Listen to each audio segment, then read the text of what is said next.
a ustedes también.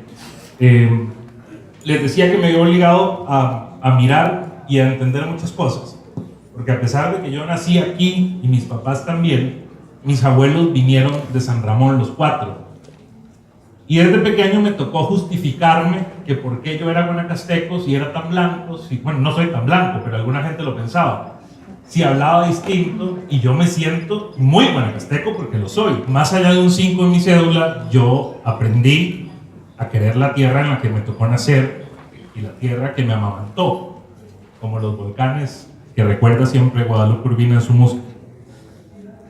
Mirar fue muy útil para mí, porque uno necesita entender las cosas para poder entenderse a uno mismo. Así que la primera parte de esta conferencia, o de esta divagación, versará un poco sobre la filosofía que tanto me gusta, que creo pertinente para la labor que ustedes realizan de manera encomiable, porque como decía Kant, este gran filósofo alemán, somos lo que la educación hace de nosotros, y yo estoy convencido de eso. Yo estoy convencido de eso y también estoy agradecido, porque es de bien nacido ser agradecido, y yo soy hijo de la educación pública de este país. Yo estudié en escuela y colegio público de esta dirección regional y en la Universidad de Costa Rica en San José, que también financiamos todos con nuestras contribuciones al Estado. ¿Y saben qué les está pasando? Yo también admiro mucho la intuición del maestro. Y no digo esto antojadizamente, yo fui director de una escuela y aquí veo a la que fue mi supervisora, la supervisora de Colorado. No me tocó a mí y yo creo que ella no se acuerda de mí, pero alguna vez fui a dejarle una caja llena de libros, ¿verdad? Bueno. Aristóteles en su Metafísica decía que todas las personas, por naturaleza, tendemos a ver y a mirar, a entender lo que somos, cómo pensamos, el ser de nuestra mente y pensar en lo que se hace. Le Corbusier decía que somos máquinas de habitar, pero yo creo, igual que lo dice Antonio Muñoz Molina, un gran escritor español, que somos máquinas de contar, porque es algo consustancial a todas las culturas y en todas las civilizaciones contar relatos, contar historias. Y eso es algo que los guanacastecos hacemos con mucha gracia. Estoy convencido de eso. ¿Ya vieron la niña que habló? ¿Eh? No estoy hablando de mí. ¿Oyeron al director declamar con tanta fuerza? Bueno, ahí está la prueba. Ustedes les cuentan muchas historias a sus estudiantes, porque el aprendizaje debe ser contextualizado y por eso celebro esta iniciativa.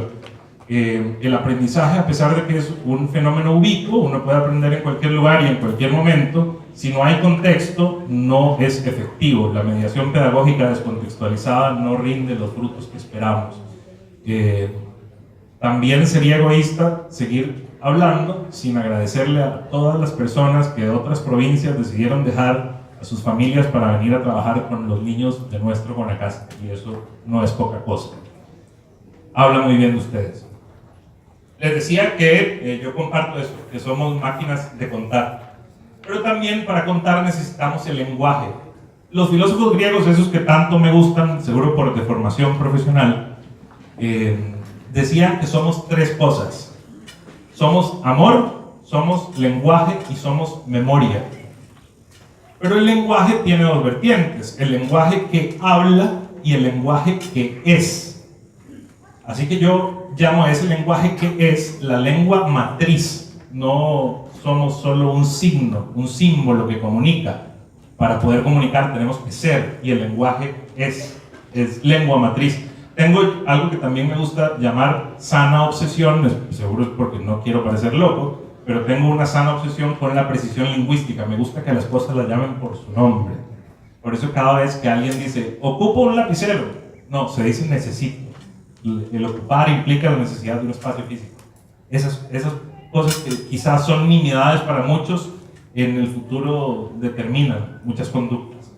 Así que esa lengua matriz nos obliga a la reflexión, a no caer en frases hechas, a no caer en un lenguaje satinado y a reflexionar siempre sobre el significado de las palabras, a reflexionar sobre el lenguaje que pensamos y que somos a través de lo que decimos.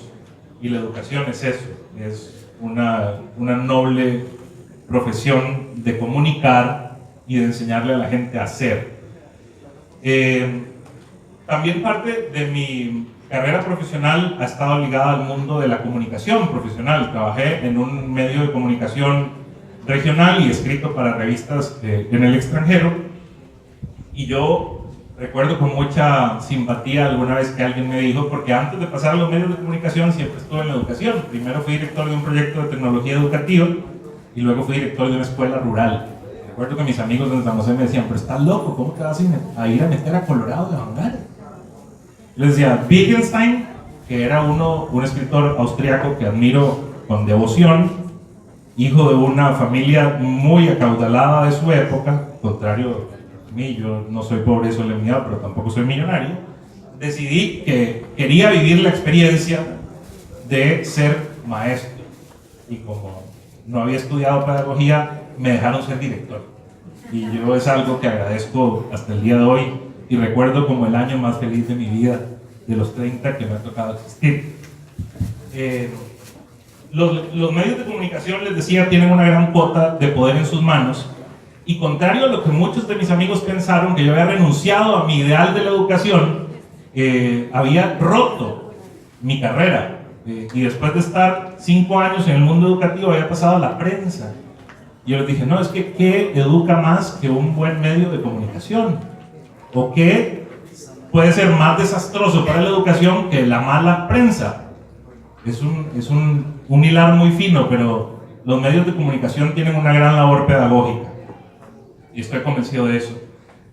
Transmiten significados y son lenguaje y crean y nutren el imaginario colectivo de una sociedad. Y sobre el imaginario quiero regresar más tarde porque también es algo muy importante. Pero ese amor por la filosofía que tiene ocupado una gran parte de mi corazón es porque me gusta mucho conversar. Y la filosofía es conversar, no es otra cosa, es comunicar. Emilio Lledó, que es algo que yo llamo así, como todo el mundo tiene su médico de cabecera, yo tengo filósofo de cabecera, se llama Emilio Lledó, un viejito español muy simpático. Decía que uno tiene que amar lo que enseña, pero tiene que amar más a quien le enseña. Uno tiene que ser un poco amigo de sus estudiantes. Por eso me cuesta asimilar tanto las pocas veces, debo decir que son pocas porque decir lo contrario sería injusto, que he escuchado a un docente hablar con ira de sus estudiantes. Eso me parece una injusticia. Pero también tiene justificantes. Las condiciones en las que muchos compañeros docentes tienen que ejercer su labor no son ideales y hay retos grandes. Hay retos que tenemos que asumir como sociedad y hacerlo de manera valiente.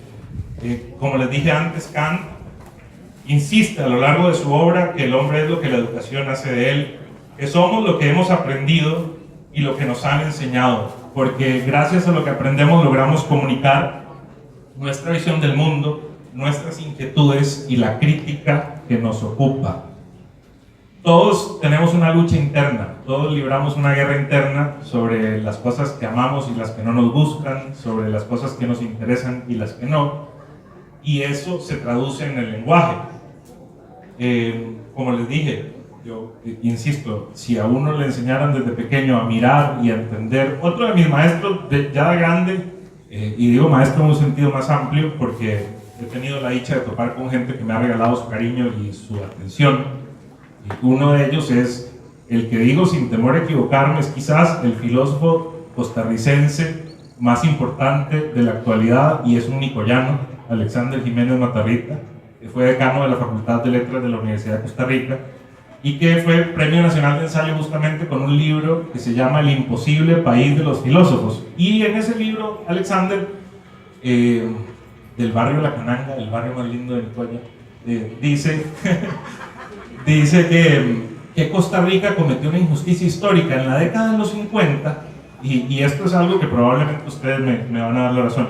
En la década de los 50, los filósofos que escribían más sobre el imaginario costarricense nos hicieron creer, no solo a nosotros, sino al mundo, que Costa Rica era un país de gente blanca, que aquí todos éramos descendientes de europeos y que todos eran cafetales, pero yo no vi un cafetal hasta que estuve viejo, porque en Nicoya y en estos lugares el café está en el cerro, pero lo trajeron. Aquí esto no, y la gente blanca que yo vi no era la mayoría. y nosotros también éramos costarricenses. Esa obra, como les dije, ganó Premio Nacional de Ensayo, era una crítica a cómo este país había decidido imaginarse, inventarse, comunicarse, porque nos excluía a todos los costarricenses de la periferia. No, en este país no habíamos chorotegas, ni cabécares, ni negros, ni nada. No, todo el mundo era cartahuecerro ahí, en un cafetal, y no, somos un país claramente diverso. Basta con echar ojo a este auditorio, y eso es lo que somos. Y en la diversidad uno aprende cosas maravillosas. Y de esa diversidad yo aprendí desde pequeño mirando, porque yo creo que mi vida ha sido una dialéctica constante, y perdone que recurra tanto a mi historia porque es la mejor, es la que conozco mejor. Como les conté, yo soy nieto de 4 ramonenses, entonces mis abuelos eran bastante más blancos que yo, y yo tenía una compañía en la escuela de maestros santacruceños, nicoyanos, simpaticísimos, alegrísimos, porque algo de lo que estoy convencido es de que Guanacaste es la capital costarricense de la alegría, y eso nos lo recuerdan esta señora y la cimarrona y todo el mundo, porque nos encanta decir chistes y los vivimos.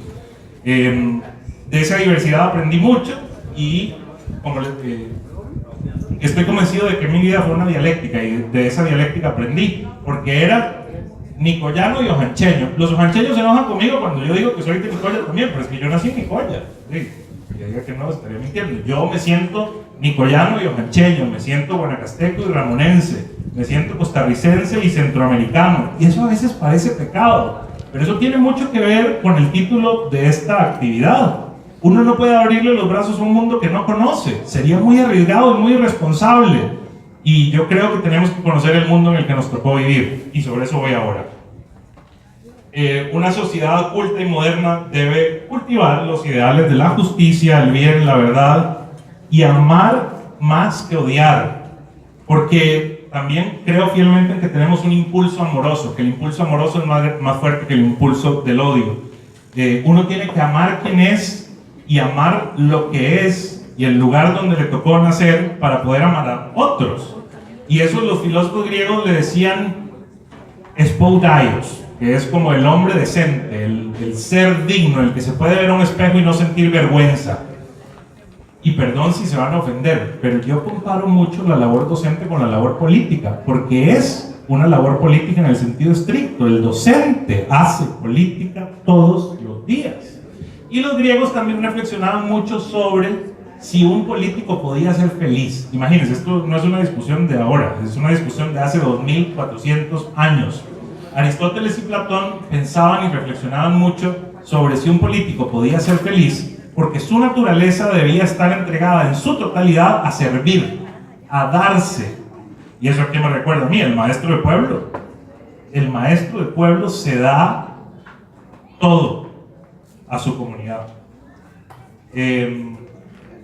Hay que tener una gran capacidad de interrogarse y de entusiasmarse para ser docente, ¿verdad? Hay días que uno siente que ya no echa.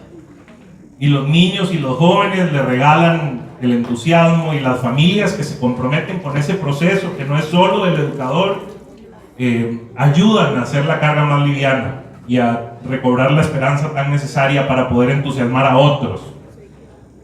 Hay que ampliar los horizontes para dejarse deslumbrar por lo nuevo, y por eso es tan necesario conocer lo que está ocurriendo en el mundo, pero conocerlo desde una mirada profunda, no desde una mirada somera, porque ahora cada vez que nos quieren vender algo basta con que nos digan que es nuevo, ¿verdad? Bueno, el nuevo teléfono, pero ¿qué tiene más que el que ya tengo? No, es que es nuevo. Entonces todo el mundo corre a hacer fila para comprarlo. Bueno, yo creo que también crecer en un entorno con recursos limitados lo enseña a uno a aprovecharlos y agradecerlos. Y algo que es muy importante enseñar para poder abrirle los brazos al mundo es aprender la libertad, y no solo la libertad de expresión, sino la libertad de pensamiento.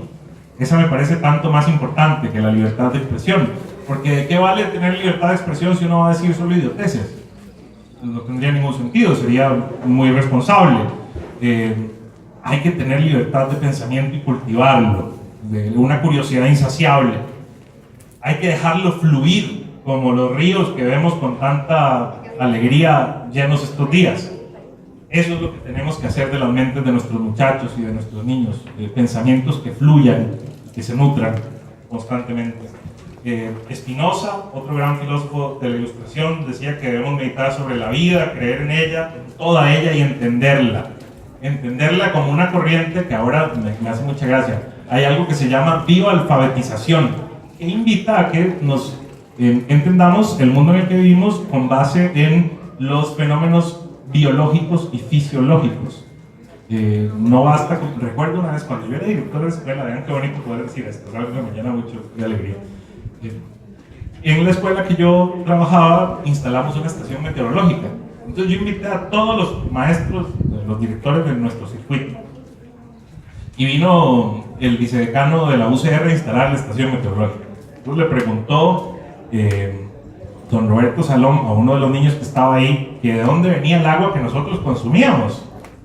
Y el niño dijo, tú, a mí me habría encantado que el niño dijera que venía de un río o de un pozo.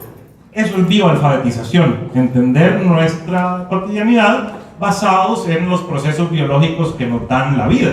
Porque dicen, hay algo que los filósofos le decían estoigeias, que son los elementos, la tierra, el aire, el fuego, el agua. Y nunca pensamos en los elementos, ¿verdad? Uno dice, la tierra vale tanto, el metro cuadrado, la hectárea, pero no piensa en la función que tiene. Ese pensar elemental es muy necesario, porque ¿qué pasaría si nos dijeran que mañana no hay agua? No es que no hay internet, es que no hay agua. Que mañana no hay aire. Son preguntas fuertes y conviene hacerlas con frecuencia. Eso es la bioalfabetización. Los invito a que busquen alguna conferencia en el internet. Edward Müller es un gran teórico de la bioalfabetización y es costarricense. La palabra escrita es un don, es un prodigio de la existencia y conviene luchar por entender, por educar la sensibilidad, la democracia y fomentarla. Y ahora vamos a hablar un poco más de la democracia. Los griegos, y en específico Platón y Aristóteles, decían siempre que hay tres niveles que debemos, o tres cosas que debemos cuidar en la vida. En primer lugar, el alma. En segundo lugar, el cuerpo. Y de último, la riqueza. Pero yo creo que los órdenes se invirtieron, ¿verdad? Ahora todo el mundo quiere ser rico. No importa si soy gordo, ni si tengo plata. No, y yo soy gordo, lo digo con preocupación. No, uno no puede dejarse. Pero no es solo el cuerpo, no hay que dejar el alma. Y hay muchas maneras de cultivar el alma. Algunos recurren a la religión, otros recurren a las letras, otros recurren a la meditación. Cada quien escoge cómo cultiva su alma, pero es importante ponerla siempre en el primer lugar. No hay futuro si no ponemos la memoria por delante, y eso es algo que en Guanacaste hemos hecho muy bien. Porque los guanacastecos, yo creo que somos buenos embajadores de nuestros pueblos. Algunos mejores que otros, porque no basta con saber muy bien cómo se hacen las rosquillas o las canelas o de dónde viene el coyol. Si uno no es justo, si uno es machista, si uno es violento, no, eso para mí no es un buen guanacasteco. Me da mucha tristeza ver a veces las tasas de violencia doméstica que padecemos en esta provincia. Eso no me llena de orgullo en lo absoluto. Tampoco me parece insensato que nos inviten a reflexionar sobre algunas tradiciones que podrían no ser éticas para alguna gente. No somos dueños de la verdad. Si alguien piensa que las corridas de toros no son tan buenas, a mí me parece que son chivísimas. Y que el país ha establecido protocolos para garantizarle una dignidad mínima a los animales que se usan en la tradición. Pero no tengo por qué atacar de frente a alguien que opine distinto. Hay que ser empático y hay que tratar de entender distintos puntos de vista. Bueno, no sé cuánto tiempo llevo, parece que me gusta mucho hablar. Hay una cosa que me encanta también, y es la diferencia entre conciencia con S y conciencia sin S, ¿verdad? La conciencia sin S, que es mi favorita, tiene mucho que ver con la moral y con las vidas conscientes. Y dice la Real Academia que conciencia es el conocimiento del bien y del mal que permite a la persona enjuiciar moralmente la realidad y los actos especialmente los propios. Ojo la frase última. Los propios. Hay que juzgarse uno con dureza particular antes que juzgar a otros. Que para eso existe el aparato judicial o el derecho administrativo con el que nos toca lidiar en el MEP, ¿verdad? Tan complejo, tan grande. Y también conviene mucho entender la realidad en la que vivimos, porque a veces poca gente sabe que el MEP es la institución más grande de Centroamérica, no de Costa Rica, es la institución más grande de Centroamérica. Muchas gracias, Giselle. Entonces hay que juzgarse primero uno antes que juzgar a los demás. Volviendo al tema de la memoria, que es tan bonito, hay memoria colectiva y memoria individual. No estoy de acuerdo con el cultivo de la desmemoria. Y esa tarea acá la hicimos bien. Hay otras pendientes, pero la tradición la hemos sabido rescatar. Y ahora, en la segunda parte de este congreso, vamos a hablar un poco de las tradiciones, que son tan importantes para la convivencia de los pueblos. Rescatar la memoria conviene mucho para la educación ciudadana y la solidaridad. Entonces aquí quiero detenerme un momento. Es importantísimo rescatar las tradiciones. Y siempre que yo le pregunto a la gente en San José o en otros lugares, ¿qué es el elemento diferenciador del guanacasteco por excelencia? Por la alegría, me encanta que digan eso de primero, es algo de lo que me siento muy orgulloso, el orgullo de sus tradiciones. Pero hay cosas que para mí están antes que la tradición, y es la solidaridad. El guanacasteco es solidario en comunidad, sabemos vivir en comunidad, conocemos nuestro vecino, aunque ahora menos que antes. Y por eso es que quiero llamar a una reflexión. En Guanacaste todos nos decimos primo o pariente, no importa si somos primos quintos, es mi primo, y no es primo, y ahí no aplica como el primo me le arrimo. Yo por lo menos sí respeto la regla, pero eso era lindo. Que todos nos conocíamos y que todos nos queríamos y éramos solidarios. Yo soy optimista, soy un optimista empedernido y quiero pensar que vamos a mantener esa tradición también, porque esa es una tradición a veces más importante que las otras, que la antropología llama como la cultura light, ¿verdad? No es tan light porque el chicharrón no es light y es una tradición muy nuestra, pero me encanta. Esos elementos del significado de la construcción imaginaria. Ustedes son guardianes de la democracia, les decía antes, porque la enseñanza pública es la base de la paz y de la democracia. Un sistema o un Estado que cuide la sanidad, la educación, la paz, es un Estado que tiene buenas intenciones. Y como les dije antes, hay retos grandes, pero yo creo en la educación pública. Yo soy hijo de la educación pública. Los últimos años, yo trabajo por una compañía en Estados Unidos que hace evaluación de política pública, y hace 3 años la UNICEF nos contrató para evaluar el programa Avancemos. Yo pegaba brincos de este algo, porque me iba a mandar a un montón de colegios y me iba a obligar a entender muchas cosas más allá del esquema normativo, mi formación de base de abogado. Entonces mucha gente decía, no, es que entonces usted nada más hagas cargo de la normativa. No, eso es aburridísimo. Yo quiero ir a hacer la investigación cualitativa, a entender cómo usa la gente el subsidio, si alcanza o no, si llega en el momento oportuno, si se logran los objetivos de la política pública. Esa fue una experiencia maravillosa. Y todavía estamos haciendo cosas muy buenas en todo el país. En mi trabajo anterior conocí todas las primarias, casi todas las primarias públicas de Costa Rica, y en este que hago para Impact, que es como se llama la compañía americana para que trabajo, he conocido colegios aquí en muchos otros países y es algo que disfruto genuinamente. Pero bueno, la enseñanza pública necesita muchos espoudallos, seres dignos, seres decentes, porque un muchacho no aprende de alguien que no le gusta. Y eso también es un reto gigante, más allá del planeamiento tedioso, del corregir exámenes, de lidiar con la supervisora y esto, ay, cuidado, hay tanto trámite, ¿verdad? Lo que nos debe importar más es el muchacho. Y la exclusión escolar sigue siendo un reto grande. A pesar de que se tomen decisiones nacionales en el sentido correcto, si descuidamos la educación pública, se nos cae todo. La paz, la tradición, la vida, todo. Ustedes son guardianes de nuestra democracia. Y esto no lo digo en retórica, esto lo digo convencido. No es por quedar bien, no, también voy a decir cosas que probablemente los hagan pensar que soy un idiota, y no me importa. Pagar el precio por decir lo que uno piensa es una cosa muy bonita. Es bueno pensar que tenemos un Ministerio de Educación lleno de mentes sanas, porque las mentes corruptas generan caos, y es muy triste encontrar a veces corrales, y no hablo de centros educativos, póngale el nombre que quiera, donde hay más zorros que gallinas. Es una cosa muy triste, y eso genera caos, y no podemos normalizar el caos. Tenemos que apostar a la paz y a la solidaridad.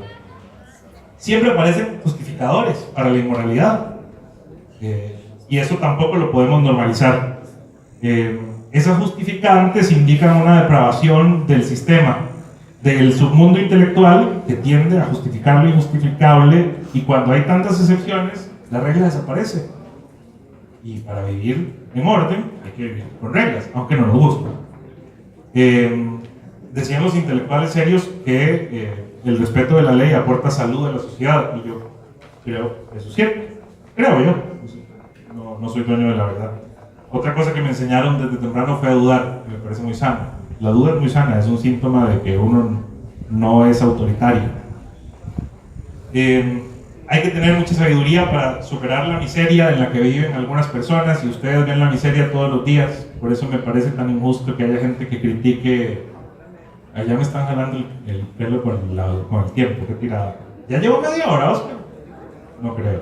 Bueno, no es cierto, ¿verdad? ¿Ven cómo me gusta dudar? Ustedes ven la miseria todos los días.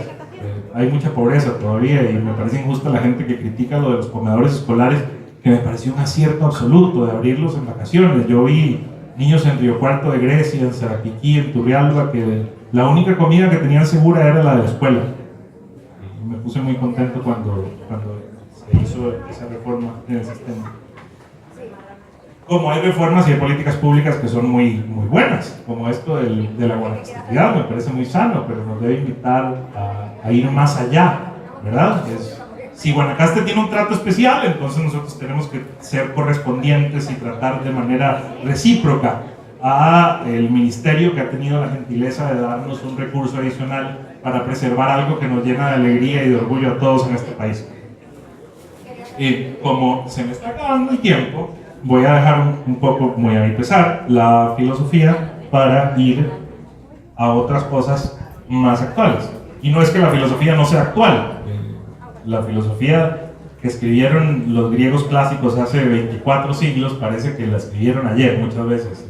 Eso me parece fabuloso. Decía Adela Cortina, que es una filósofa que me encanta, que la filosofía es un saber audaz y modesto.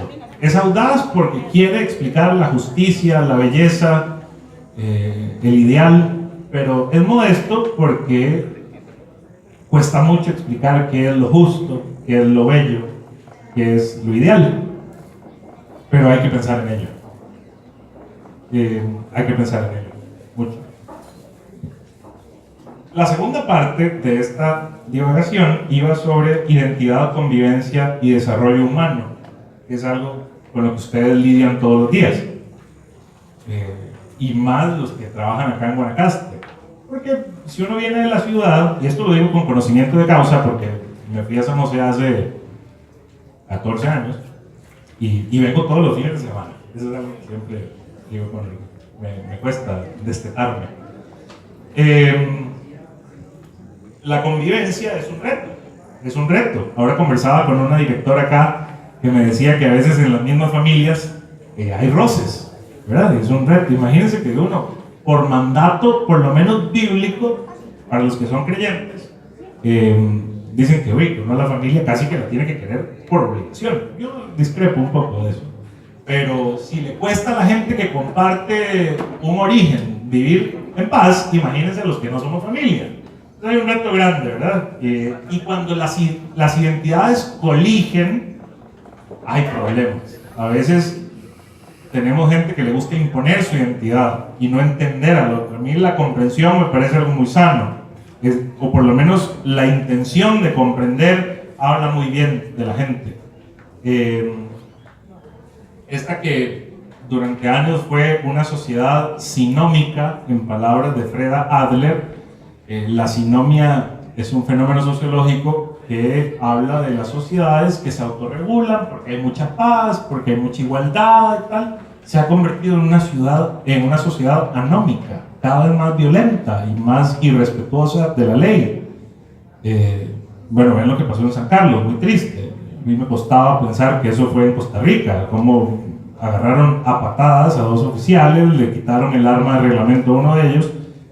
Eso para mí todavía, o sea, eso no tiene justificación. Eso es un síntoma de que nuestra sociedad tiene una anomia profunda.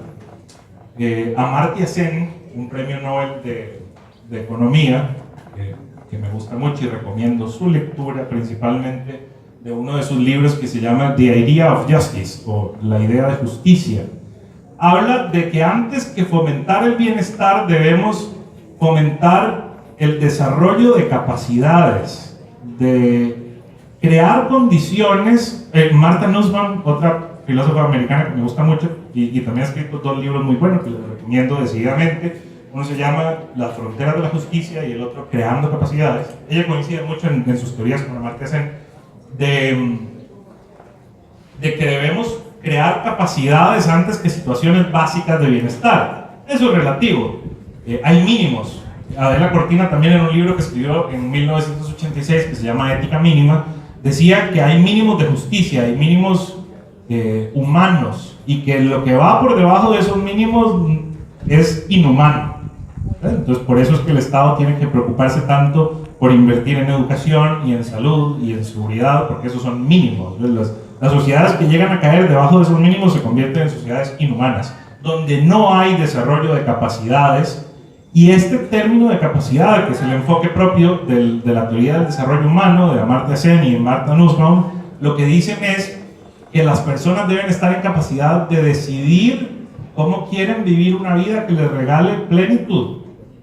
No es como que yo le digo, bueno, para nosotros el estado de bienestar es que todo el mundo debe vivir sobre estas condiciones.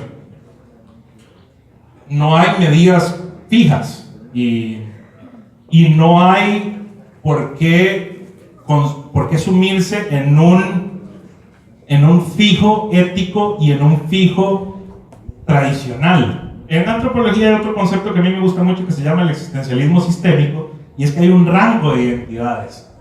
Yo he visto, y me lo han dicho en la cara, cosa que agradezco mucho, que yo no soy buen guanacasteco porque nunca he montado en un tope, que yo no soy buen guanacasteco porque nunca he jugado fútbol, pero yo estoy convencido de que yo soy buen guanacasteco, aunque sea diferente. Yo también soy guanacasteco. Tenemos que aprender a reconocer las diferencias. Yo admiro las diferencias, aprendo mucho de ellas. Y es lindo que nos enseñen las tradiciones a todos, pero yo no estoy obligado, o sea, nadie está obligado a ser como todo. La masa, eso que no se diferencia, que aprende uno de las cosas uniformes, de una sociedad satinada que se ve toda igual, eso me parece nefasto. No da campo ni a la creatividad, ni a la tolerancia, ni a la convivencia ideal. Hay barreras culturales que se establecen por ese amor o afán desmedido en conservar algo que puede no estar bien. Montesquieu decía algo lindísimo, y es que una sociedad debe medir su libertad por el grado de libertad que tienen sus mujeres. Yo eso lo suscribo cabalmente, y yo veo que la libertad de las mujeres guanacastecas todavía tiene largo camino por recorrer. Todavía, a estas alturas del siglo, hay que ir a convencer a familias de que dejen ir a sus niñas al colegio. Todavía hay señoras que uno le dicen, ¿por qué no vine a la reunión de la escuela? Es que mi marido no estaba y no le pude pedir permiso. Por Dios, esto pasa en el 2017. Hay una gran tarea pendiente. Eso es una costumbre guanacasteca de la que yo no me siento orgulloso. No sé si alguien lo puede estar, yo no. En esa celebración consciente que hago de las diferencias, quiero detenerme un momento en todo lo que esta región le ha dado a nuestro país, pero también en la discriminación que todavía sufrimos muchos guanacastecos en la ciudad. Muchos. principalmente los que somos más morenitos o los que son pobres. Adela Cortina decía que es mentira que le tenemos miedo a la diferencia, ahora que hay tantas migraciones. Es mentira que dicen, no, yo he escuchado aquí decir, no, nosotros no somos racistas, a nosotros no, mentira, nosotros no odiamos a los nicaragüenses ni los tratamos mal. Yo tenía una novia que era nica, una rubia de 1,70 m, de ojos azules. Pero esa le caía bien a todo el mundo, ¿verdad? Y no, mentira que no es racista, aquí no hay xenofobia, hay aporofobia, fobia a la pobreza. Si el nica es bonito y tiene plata, me cae súper bien. Pero si es pobre y habla distinto a mí, no. Y eso nos ocurre a lo interno, en nuestro mismo país. Si va una guanacasteca más clarita y bien vestida, todo el mundo le pela el diente. Pero si llega una señora a Limas, la hacen esperar horas para atenderla. No les importa si tienen que devolverse en bus. En las clínicas, si llega una señora bien vestida y le dicen, ay, que Guanacaste, pobrecita, y probablemente iba en un carro nuevo, y pobrecita, pero la otra es más pobrecita y no tiene una atención justa. La justicia me gusta mucho a mí por 1000 razones, porque mi abuelo insistía en que uno debía ser un hombre justo antes que cualquier otra cosa. Y dichosamente es un concepto muy fácil de definir. Hay otros valores que cuesta mucho definirlos, pero la justicia es darle a cada quien lo que le corresponde. Y cuando alguien ha tenido menos oportunidades para desarrollarse y para desarrollar sus capacidades, hay que darle más. Y yo estoy convencido de eso. Y antes de que me jalen las orejas, yo los invito y las invito a reflexionar sobre la diversidad en la que vivimos, sobre la tarea que ejercemos y sobre lo que enseñamos. Porque antes de ser transmisores de conocimientos, somos transmisores de esperanza, de entusiasmo, de libertad. Esta conferencia debía llamarse con los brazos abiertos al mundo y los pies sobre nuestras raíces. No hay raíz en tierra que no es fértil. Y para poder abrir los brazos no hay que tener hambre. Y para poder abrir los brazos hay que conocer el mundo y se lo tienen que contar a uno. Alguien que no está bien nutrido no puede levantar los brazos. Y una niña de 15 años que tiene un bebé no puede abrir los brazos. Y acá hay mucho embarazo adolescente. Ese Guanacaste no me llena de orgullo. Muchas gracias.